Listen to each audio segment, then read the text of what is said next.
dia, turma, tudo bem com vocês? Espero que todo mundo esteja bem. Vamos dar continuidade às nossas aulas de literatura de hoje. Continuando aí com o legado da segunda geração modernista, tá? Na aula de hoje nós vamos realizar um aprofundamento direcionado ao legado do grande escritor Érico Veríssimo. E aí, saber um pouquinho sobre quem foi, né? A gente pode dizer que o escritor Érico Veríssimo, aí ele foi um dos melhores romancistas brasileiros que a gente tem, tá? Ele fez parte aí do segundo tempo modernista, recebeu o prêmio Machado de Assis pelo conjunto da sua obra e o prêmio Graça Aranha aí com a publicação Caminhos Cruzados. Então a gente vai entender agora um pouco mais a respeito do seu legado, tá? Família e juventude. Então, Érico Lopes Veríssimo nasceu aí em Cruz Alta, no Rio Grande do Sul, no dia 17 de dezembro de 1905. Ele era filho de Sebastião Veríssimo da Fonseca e de Abegarri Lopes, tá? Era uma família tradicional, tá? De grandes propriedades de terra, mas que perdeu tudo no começo do século, tá? Ele estudou aí no Colégio Venâncio Alves, em Cruz Alta, com 13 anos, né? Ele já lia autores nacionais como Aloysio de Azevedo, Joaquim Manuel de Macedo, Coelho Neto, e também alguns escritores estrangeiros, tá? Como foi aí, como por exemplo, Dostoiévski, Walter Scott, tá? Em 1920, Érico Veríssimo aí foi para Porto Alegre e ingressou no Colégio Interno Cruzeiro do Sul, mas aí em 1922 teve que sair da escola um ano antes de se formar, pois a sua mãe deixou o marido e voltou para a casa dos pais, e Érico então empregou-se no Banco Nacional do Comércio, tá? Com 20 anos, ele vai começar a trabalhar aí em farmácia de um parente dele. Nesse momento, ele também dava aulas de inglês, tá? E fazia suas primeiras traduções para o português. Em 1929, Érico começou a escrever contos para as revistas e jornais. E em 1930, ele muda-se aí para Porto Alegre. E em 31, ele casa-se com Mafalda Raffenvolpe, tá? Com quem teve aí 2 filhos, Clarissa e Luiz Veríssimo.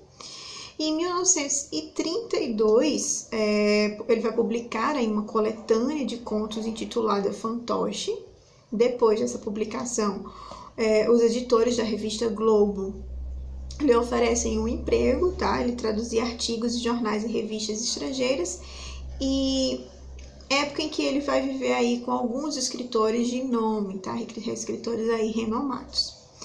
E ele vai ser professor de literatura, olha só que interessante. A partir de 1941, Veríssimo aí vai realizar viagens para os Estados Unidos para proferir palestras sobre literatura e sobre a sociedade brasileira, a convite do Departamento de Estado. Em 43, ele foi convidado para lecionar literatura brasileira como professor visitante aí na Universidade de Berkeley, tá? Na Califórnia.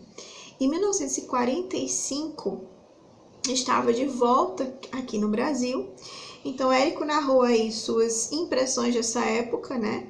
Nos livros O Gato Preto, em Campo de Neve, em 41, e A Volta do Gato Preto, em 42. Em 53, ele assume aí a direção do Departamento de Intercâmbio Cultural da União Pan-Americana, em Washington, tá? Onde morou aí por 3 anos. Ele teve ligações aí com os Estados Unidos até a época da sua morte. Vocês vão observar aí no vídeo essa imagem de Érico, tá? Em diferentes momentos da sua vida, né? Quando ele mais velho, ele mais novo um pouco, né? Então essa é a imagem do nosso grande escritor Érico Veríssimo. Bom, a gente vai ver agora algumas fases, tá? Que são importantes na construção das obras de Érico Veríssimo, tá? A gente vai ter aí a primeira fase, gente, que vai ser marcada aí em 1933, tá? Quando ele vai publicar aí Clarissa, o primeiro de vários romances centrados em assuntos urbanos, tá? e eles versam aí sobre a aristocracia local em decadência e os conflitos morais que a imigração europeia traz para a região, tá? A obra foi um marco inicial da sua popularidade, tendo aí Porto Alegre como cenário. O autor traça sobretudo o perfil psicológico de uma adolescente. Em 1935 ele vai publicar Música ao Longe, quando retoma o destino de Clarissa, né? Desta vez adulta e já angustiada ante o sentido do mundo e das coisas. Então ele vai ter duas publicações aí, todas rodeando aí essa temática sobre Clarissa, da infância até a vida mais adulta. Ainda em 34 ele publica Caminhos Cruzados, né? Na obra o autor ele faz uma análise social dos constantes aspectos da riqueza e da pobreza, obra que lhe ganhou aí, ele rendeu o prêmio Graça Aranha, como eu falei para vocês no início. Ainda na primeira fase da obra, Olhai os Lírios do Campo, de 1938, se tornou um dos livros mais populares, tá, do autor, onde ele conta a história de ascensão social de Eugênio, vindo da classe humilde. E a gente vai ter aí o resto, o Silêncio, de 42, quando ele estabelece uma análise comparativa do comportamento humano, quando o narrador analisa as reações de 7 pessoas que presenciaram o suicídio de uma jovem. Tá? Então, isso aí marca a primeira fase das obras de Érico Veríssimo. Na segunda fase, Érico inicia aí a segunda fase com o romance A Saga, de 1940, tá? Apresentando reflexões sobre a guerra, tá? Posteriormente lança a obra-prima O Tempo e o Vento, que vai ser dividida aí em 3 romances, tá? Dentro dessa obra, a gente vai ter O Continente, de 1949, a gente tem o Retrato, de 51, e o Arquipélago, de 61, tá? São 3 obras em uma só. Abrangendo aí 200 anos de história do rio-grandense. Então, ele vai contar aí essa história do Rio Grande do Sul. Então, trata-se de uma que a gente chama aí de epopeia do Rio Grande do Sul, de grande importância para o estudo da cultura brasileira, tá? A partir de 1965, a publicação de Senhor Embaixador, de Érico Veríssimo, vai intensificar aí as características presentes nas obras anteriores, tá? Que ele lança. Mas os textos eles ganham conotações políticas do país. Em seguida, a gente vai ver aí, vem O Prisioneiro, de 1967, retomando a temática da guerra, mostrando o homem como peça de engrenagem, tá, gente? E a gente vai ter aí o encontro, né, conjuntura aí de Érico Veríssimo e Jorge Amado, né? Os dois aí, eles desenvolveram suas obras no período da segunda fase do modernismo, né, cuja fixação mantém, essa ficção aí mantém pontos bem comuns, tá? Ambos fixando o cenário dos seus romances em regiões brasileiras, né?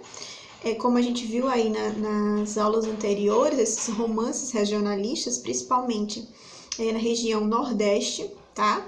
Como o grande Jorge Amado, que foi o tema da aula passada, a gente vai ver que Érico Veríssimo, ele também envereda aí pelos romances regionalistas, mas ele traz aí, não a região Nordeste, mas sim a região do Rio Grande do Sul, tá? Por meio de, ele traz que no Rio Grande do Sul, né, Érico Veríssimo aí traz uma fase que recriou a habilidade e o cotidiano da cidade grande, tá?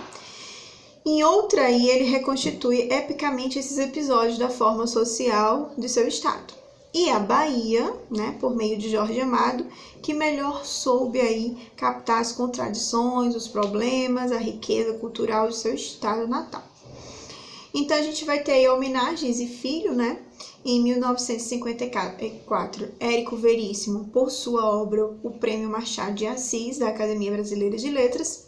Em 69, a casa onde nasceu foi transformada em museu, tá? Seu filho Luiz Fernando Veríssimo, escritor que a gente vai analisar aí com mais detalhes na escola pós-modernista, tá? vai ser filho aí de Érico, gravem aí o nome dele. Nascido em 1936, ele é autor aí dos livros famosos como O Analista de Bagué e A Comédia da Vida Privada. Érico Veríssimo aí faleceu em Porto Alegre, no Rio Grande do Sul, em 28 de fevereiro de 1975, vitimado aí por um infarto, tá? Eu vou colocar aí para vocês algumas das obras de Érico Veríssimo, vocês vão acompanhando, tá? Por ordem cronológica, a gente tem o Fantoche, Clarice, ficção, né? Caminhos Cruzados, que é uma ficção também, Música ao Longe, ficção, A Vida de Joana d'Arc, que é uma biografia, Um Lugar ao Sol, que é uma ficção, As Aventuras do Avião Vermelho, da literatura infantil, Rosa Maria no Castelo Encantado, literatura infantil também, Os Três Porquinhos, literatura infantil, Meu ABC, também infantil, As Aventuras de Tibicuera, que é um romance didático, O Urso com Música na Barriga, Olhai os Lírios do Campo, que é uma ficção, A Vida do Elefante Basílio, Outra Vez os Três Porquinhos, Viagem à Aurora do Mundo, Aventuras do Mundo da Higiene, Saga, que é uma ficção, Gato Preto em Campo de Neve, Impressões de Viagem, As Mãos do Meu Filho, contos, O Resto é Silêncio, que é uma ficção, A Volta do Gato Preto, que é uma impressão de viagem, O Tempo e o Vento, que vai se referir ao continente, O Tempo e o Vento 2, que é o retrato, tá?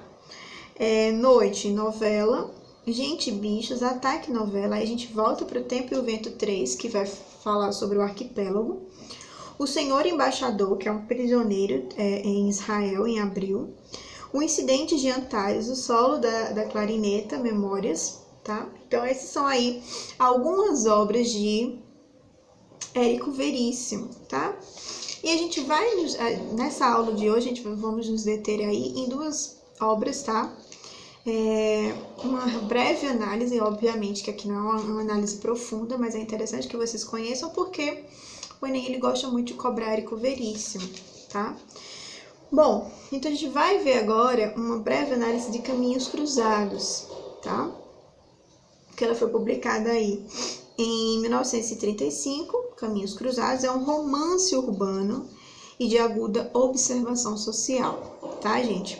E tem aí como cenário o Porto Alegre, onde já se confrontava a modernização e miséria, tá? A afluência e desencanto, o texto de Érico Veríssimo chocou muitos leitores de sua época pela exposição bem realista do descompasso brasileiro que a gente vai ter entre diversas camadas sociais, tá? Influenciado aí pela técnica de intrigas entrelaçadas pela ausência de personagens principais, tá? Da ficção e sem aí a narração de acontecimentos do vulto. O autor expõe aí o nervo da fragilidade humana num painel vivo e eletrizante de um tempo em que o país passava por grandes transformações, tá? E a gente vai para o resumo dessa análise, que vocês vão acompanhando aí, tá? Que diz o seguinte, ó. A história de Caminhos Cruzados é narrada aí na cidade de Porto Alegre, tá? Entre a manhã de sábado aí e a noite da quarta-feira. 5 dias em que, com riqueza de detalhes, vamos conhecendo e ficando íntimos de algumas situações vividas de maneira entrelaçada por um determinado grupo de pessoas. Então, a gente tem um grupo de pessoas, tá? A capital gaúcha mostra seu charme, seu clima, e reconhecemos alguns pontos geográficos e características apaixonantes, tá? A gente vai ter aí o relógio continua a trilhar, 5 segundos. O milagre acontece. O infinito devorado pelo finito. O mundo ilimitado do sonho desaparece dentro do mundinho de 4 paredes que o despertador enche com a sua voz metálica. Então, esse trecho aí, né, traz a teia de relações que vai aparecendo e logo percebemos aí a ausência de um personagem central nessa obra, tá? Em Tudo Bem, o porquê observamos de um lugar muito confortável aí, é descortinar da intimidade de cada um, tá? Das suas inseguranças, dos seus anseios, das suas potencialidades, das suas esquisitices e o que for, né, que vai fazendo esse misto aí dessa temática. E aí a gente vai ver que quantas e quantas vezes questionamos os abismos de diferenças sociais, né? Os choques em observarmos e sentirmos o baque de um mundo em que pouco tem muito e muito tem pouco ou quase nada estão presentes nessa história. Então, a gente vai ver aí essa discrepância social, né? Fulano, pouquíssimos têm muito, que isso é algo que a gente ainda vive, né, nos dias de hoje, e muitos têm pouquíssimo. Então, a história inteira vai trazer isso como referência, tá?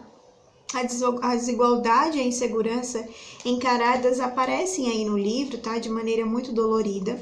A dor da fome, a dor da morte, que se aproxima de tudo, tão sem esperança, aparentemente sem saída. De seus personagens caem aí numa resignação melancólica, tá? Apesar aí de ser escrito em 1935, as temáticas são extremamente atuais, como eu falei para vocês, né? Temos aí o desencanto, desamor, amor não correspondido, traição, triângulo amoroso, apatia, flertes, homossexuais, o tabu da virgindade, fuga da realidade, o aprisionamento ao que foi vivido no passado, sentimento de perda em relação aos filhos, comportamento dos novos ricos, inversão de papéis e tantas outras temáticas que são bem atuais, né? Aí tem outro trechinho que diz o seguinte, ó. Mas nesse instante só uma coisa importa, a quantidade. Todas as outras necessitam, empalidecem, recuam para o segundo plano. Lá fora a cidade vive, os bondes e os outros rolam, os homens caminham e lutam. Os dramas acontecem, há angústias escondidas, gritos de dor e de descontentamento. Os poetas fazem versos à rua, os vagabundos passeiam pelos jardins, por onde vagam homens sem trabalho e sem rumo. Nasce gênios e imbecis. Então esse trecho aí, né, nos mostra que a literatura está presente na vida dos dois personagens que, como forma de subverter aí o presente problemático e duro, buscam aventuras, segurança e magia no universo literário, tá? E em suma isso é tão importante, tão bonito e ao mesmo tempo tão triste, né? Porque ele traz esse misto aí de emoções que passeiam aí pela nossa realidade social, né? Então durante dias a história transcorre aí, acompanhamos os cafés, os almoços, os jantares, as festas vividas aí.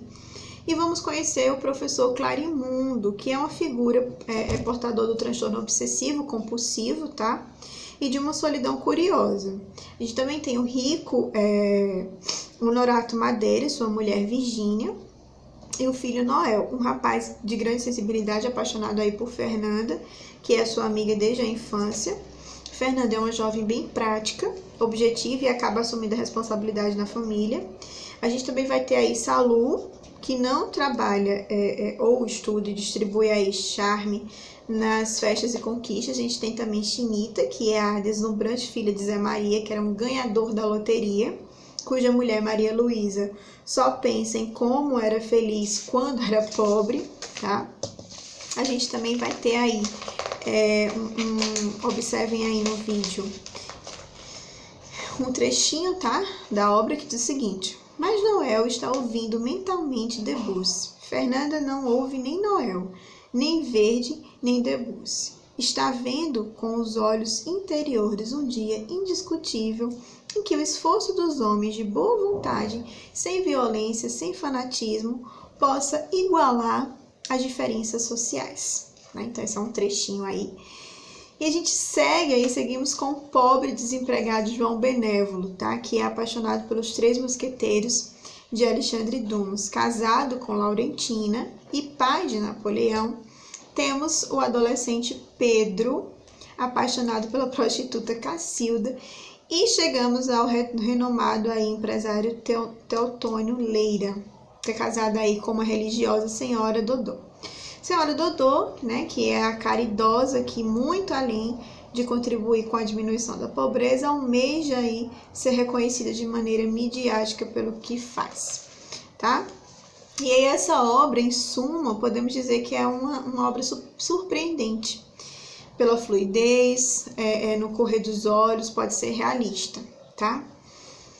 Pelo distanciamento histórico e ainda na reflexão do aspiral da história, em que as coisas elas se repetem um pouco, tá?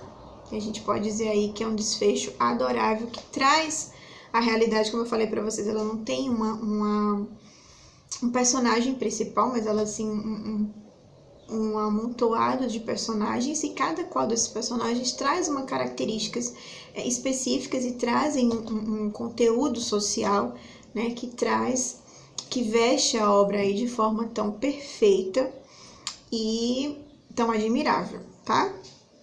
E a gente fecha aí com essa obra de Érico e a gente vem para a análise de outra obra também, tá? Que é muito importante, uma obra bem bacana, que vai ser O Tempo e o Vento, tá? É uma trilogia aí, essa obra, O Tempo e o Vento, que seria aí uma série literária composta, tá? Em 3 partes. A gente vai ter aí o continente, o retrato e o arquipélago, tá?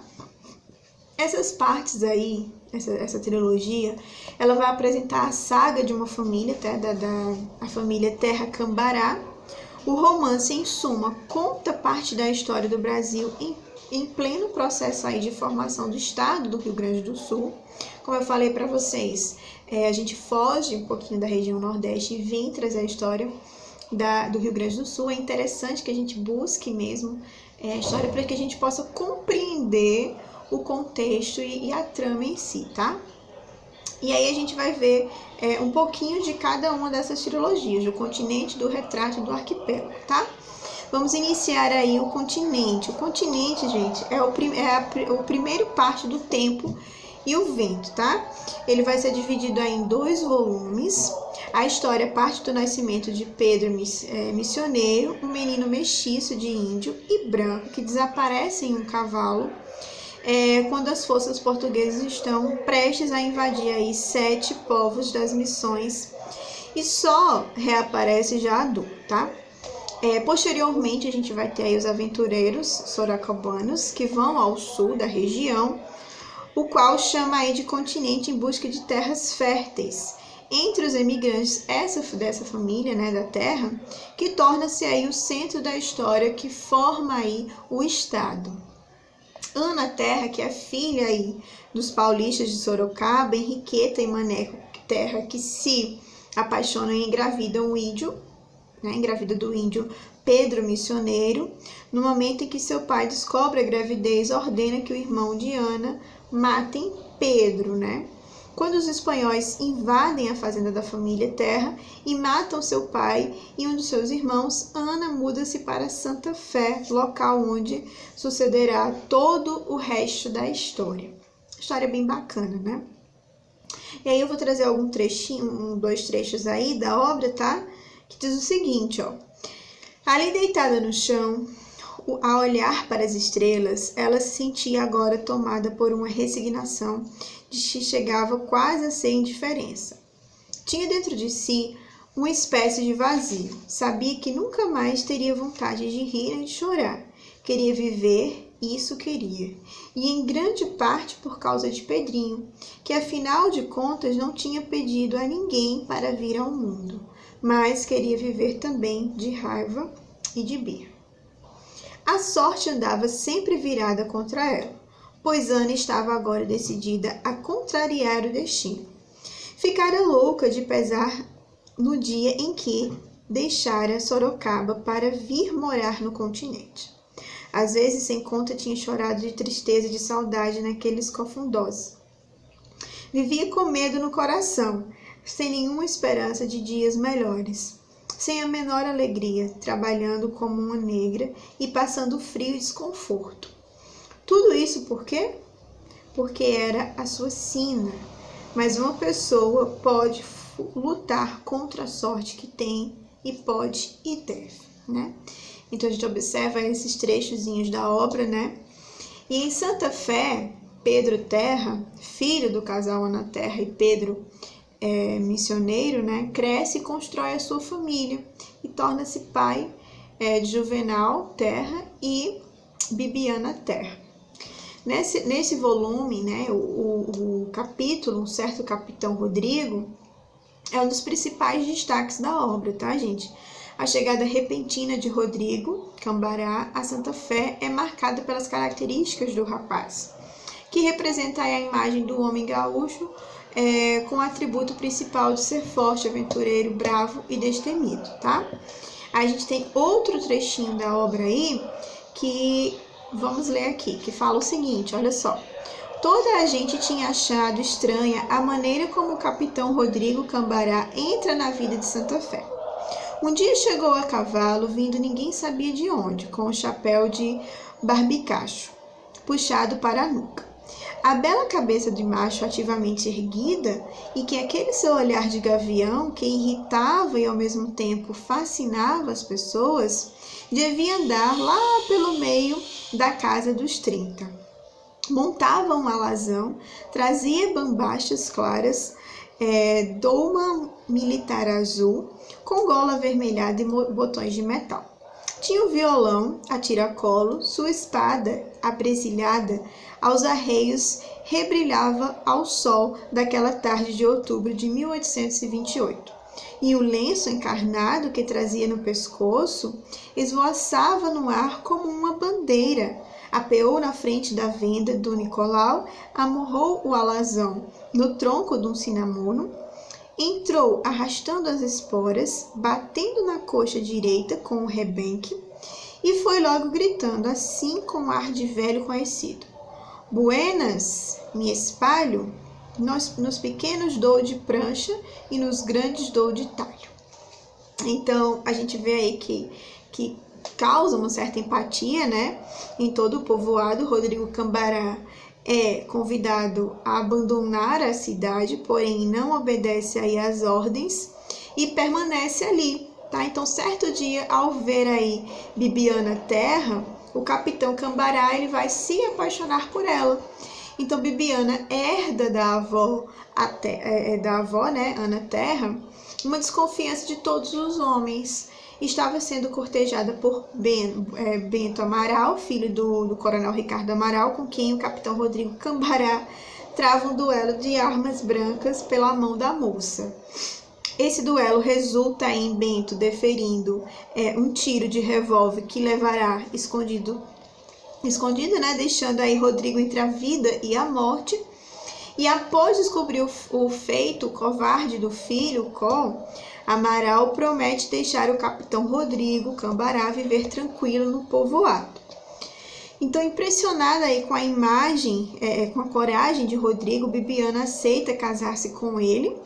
O pai não gosta do sujeito, mas dá seu consentimento com muita tristeza. Apesar de casado, o capitão Rodrigo Cambará não se acostuma com a vida pacata do vilarejo, né, e entrega-se aí à bebida e passa a ter caso com outras mulheres. Bibiana não suporta as dificuldades, é uma mulher forte que nunca deixa de nada nem de ninguém, né? Nunca vai se queixar aí, então ela vai se acostumando com essa situação. Após a volta da Guerra da Farroupilha, né, que é um ponto muito importante para vocês poderem entender essa trama, tá? É assassinado durante aí uma invasão ao casarão do Céu Amaral, deixando Bibiana viúva e Bolivar órfão. Por fim, dentre outros acontecimentos que fazem parte da história do país, né, Bolivar tem um filho chamado Licurgo Cambará, que casa-se com sua prima Alice Terra, que são pais de Toríbio Cambará e Rodrigo Cambará, que dão continuidade aos próximos volumes do livro Tempo e o Vento. Então, se você observar, vai ser uma trama aí, né, uma história de famílias que vai passando. O livro em si, ele tem uma árvore genealógica para que você não se perca, para que você saiba quem é quem, de onde que veio, as origens bem direitinho, tá? Claro que aqui a gente está só fazendo a análise superficial, ok? E a gente passa para outra parte do livro, tá? Que vai ser o retrato. Em O Retrato, que é a continuação da história da família Terra Cambará, em mais 2 volumes, tá? Agora com o novo Rodrigo Cambará, bisneto do capitão, e ainda seguido o modelo do homem gaúcho, com gosto aí pelas aventuras e pelas mulheres. Rodrigo, ele formou-se aí em medicina em Porto Alegre e decide voltar para sua terra natal, Santa Fé, que aos poucos deixa de ser um povoado e vai se modernizando, tá? E aí, gente, com a cabeça para fora do vagão e achando um sabor ríspido e quase heróico em receber na cara o bafo do forno da soalheira e a poeira da estrada, Rodrigo ficou a pensar nas grandes coisas que pretendia fazer. Não se conformaria nem ser um simples médico da roça, desses que enriquece na clínica e acaba criando uma barriguinha imbecil. Não. Então a gente tem esse trechinho, né, da obra em si, representando aí o homem da virada do século, tá, que deixa a realidade rústica e anseia aí pela urbanização. Diferente do seu irmão Torbílio, que se interessa aí pelo campo, né? Dr. Rodrigo aí Cambará idealiza projetos da vida de grandiosos, né? Que baseados aí em sua vivência na civilização, e ele vai lançar aí um jornal na cidade que começa a ter influência também na política, tá? Então, nesse volume aí, a gente vê que passa a virada do século XIX para o século XX, tá? E o plano de fundo aí da história são os avanços tecnológicos e os progressos da civilização e as mudanças da relação do poder, tá? Tem um trechinho aí da obra que diz o seguinte, ó: o horror moderno era o pavor da vida e do conhecido. O horror social causado pela violência e crueldade do homem contra o homem. Depois da Primeira Guerra Mundial, o medo da fome, do desemprego, da miséria e do medo, do próprio medo, haviam preparado o caminho para o Estado totalitário. Este, por sua vez, industrializara e racionalizara o medo a fim de fortalecer-se, sobreviver e ampliar suas conquistas geográficas e psicológicas, tá? Então, Rodrigo Cambará, ele torna-se aí um participante ativo das questões políticas e todo o restante da narrativa vai correr em cima disso, tá? Desses acontecimentos dessa época.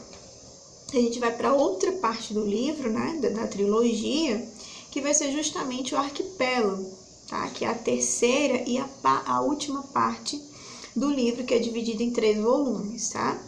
Nesse ponto aí, ocorre a desintegração de todos os costumes e valores tradicionais da família Terra Cambará, tá? Eles quebram aí esses costumes devido à atuação ativa do Dr. Rodrigo Cambará na política.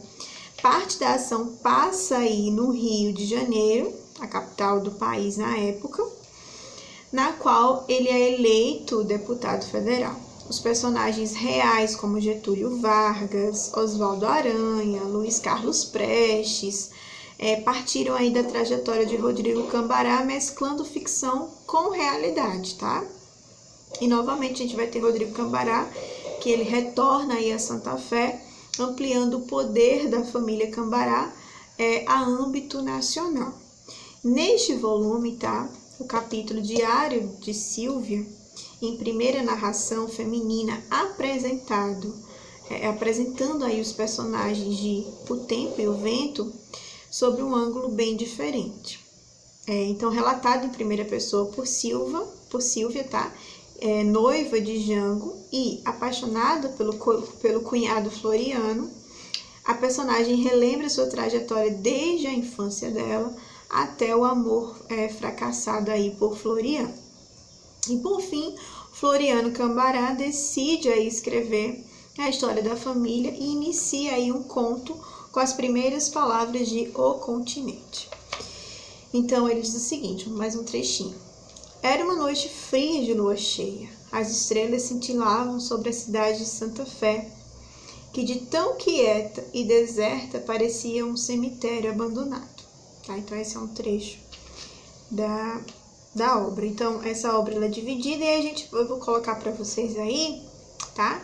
Que é para melhor entender essa história, a gente vai ver a linhagem da família Terra Cambará, que eu falei para vocês, que também está descrita no livro, tá? Eles vão fazer lá um esqueminha bem legal para que você possa entender, porque senão você fica perdido, né? Como o livro ele é essa trilogia, acaba que são tantos personagens, filho de fulano que virou filho de ciclano, e que vai construindo a história inteira, que você acaba ficando perdido. E aí, para que vocês possam entender melhor, a gente tem aí uma linhagem da família Terra Cambará, tá? A gente tem o Moneco Terra, né? E Henriqueta Terra, que vai ter Ana Terra, Pedro Missioneiro, que a gente vai ter Pedro Terra, Arminda Melo e por aí vai.